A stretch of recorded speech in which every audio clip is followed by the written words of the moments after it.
یا خانه یونس خانه راغلی د پاکستانه دته ووایم موږ له تا نه مننه کوو یا مولانا محمد رضوان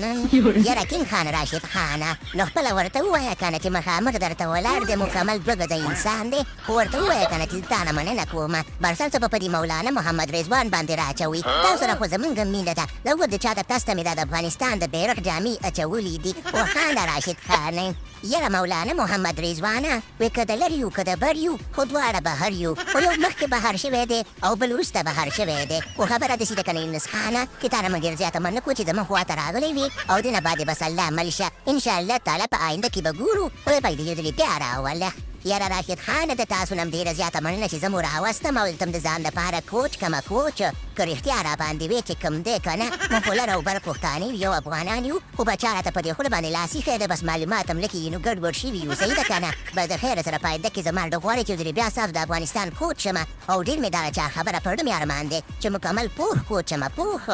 یاره یونس خان به یي یونس خان به یي که دې ورته چېرته لاړې که نه د افغانستان کوچ ولي نو ما ګوره هېر نه کړي صحیح ده که نه ما هېر نه کړي یونس خان به یي چې کوم دی زه غواړم چې د افغانستان دپاره م لږه لوبه وکړم او د راشد خان سره وکړم یاره کوم زبردسته ټیم دی کوم زبردسته په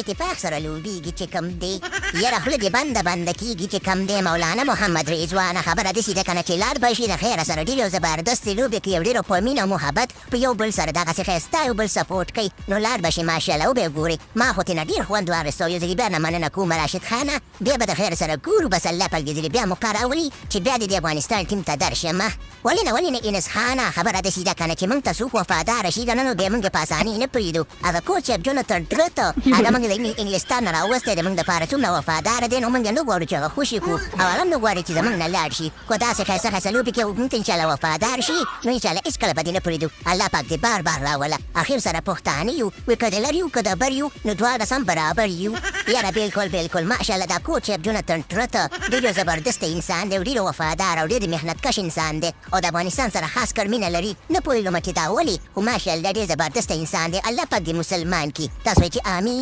امین امین خانه یونس خانه بس الله پاک دې ورته هدایت وکړي ماشاءالله ډېر زبردسته انسان دی او ډېر ښه انسان دی او انشاءالله د تا نه موږ ډېر زیات خوشحاله یو چې انشاءالله چې یو ځلې بیا راشي او موږ ته کوچینګ راکړي او زموږ په مو نفرت کې مینه خوره شي مینه نو ډېر به خوند وکړي نو بس د خیره سره وی لر او بر یو افغان یو پښتانه یو ته چې هغه کس د پروګرام ته ونه گیا